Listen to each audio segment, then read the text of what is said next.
super rescue.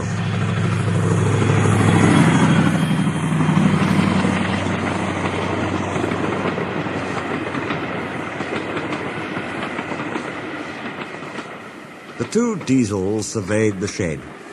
"It's time, 7101, said one, that we took this railway over. Shush, 199. It's their railway, after all." "Not for long," persisted 199. "Our controller says steam engines spoil our image." "Of course we do," snapped Duck. "We show what frauds you are. Call yourselves engines? If anything happens, you care nothing for your train. You just moan for a fitter. We bring it home, if only on one cylinder." "Nothing," boasted 199, "ever happens to us. We are reliable." Vulgar noises greeted this. "How rude," said 199. "You asked for it," growled 7101. "Now shut up." Next day, Henry was rolling home tender first. "I'm a failed engine," he mourned. "Lost my regulator. Driver says it jammed wide open, and it can't mend it till I'm cool. However," he went on, "I've got steam, and driver can use my reverser, but it would happen after Duck fooled me with those tenders. Now they'll laugh at me again." He reached a signal box and stopped, whistling for a road. Opposite the box, on the up line, stood Diesel 199 with a train of oil tankers. Worse and worse, thought Henry. Now old Reliable will laugh at me too.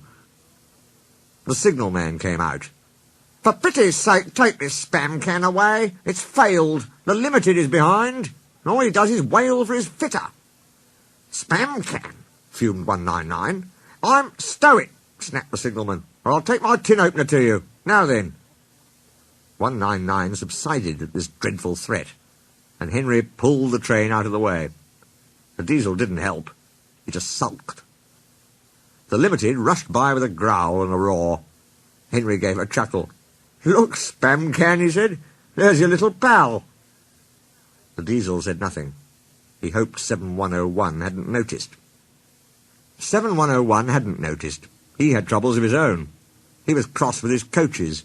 They seemed to be getting heavier. He roared at them, but it did no good. Engines have a pump called an ejector, which draws air out of the train's brake pipes to keep the brakes off. If it fails, air leaks in and the brakes come on, gently at first, then harder and harder. 7101's ejector had failed. The brakes were already leaking on while he passed Henry. He struggled on for half a mile before being brought to a stand, growling furiously, unable to move a wheel. "Well, well, well. Did you hear what signalman said?" "I thought they'd be laughing at me," chuckled Henry. "Now the joke's on them." "Moving two dead Diesels and their trains," said his driver thoughtfully. "That's no joke for a failed engine. Do you think you can do it?" "I'll have a good try," said Henry with spirit. "Anyway, 7101's better than old Spam Can. He did try and shut him up last night." "Come on, then," said his driver.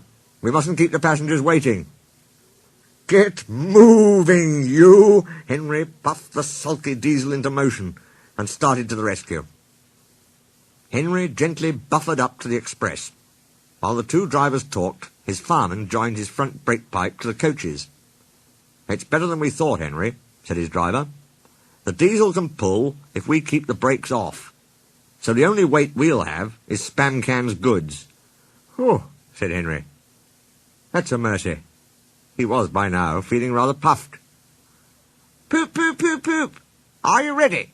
tooted 7101. "Peep, peep, peep, peep. Yes, I am," whistled Henry.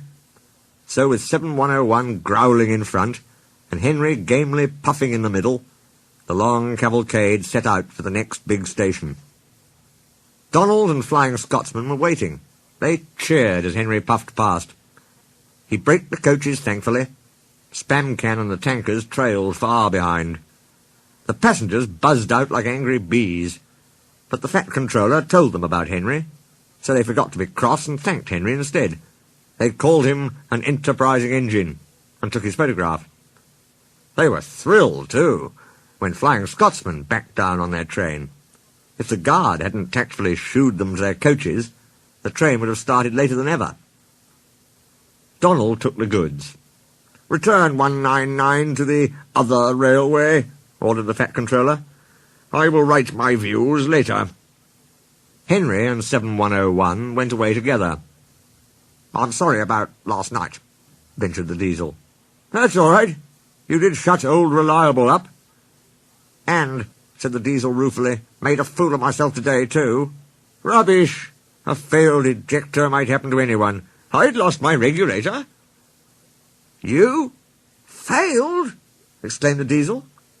"And yet—" His voice trailed away in admiration. "Well," said Henry, "emergency, you know. Trains must get through." 7101 said no more. He had a lot to think about.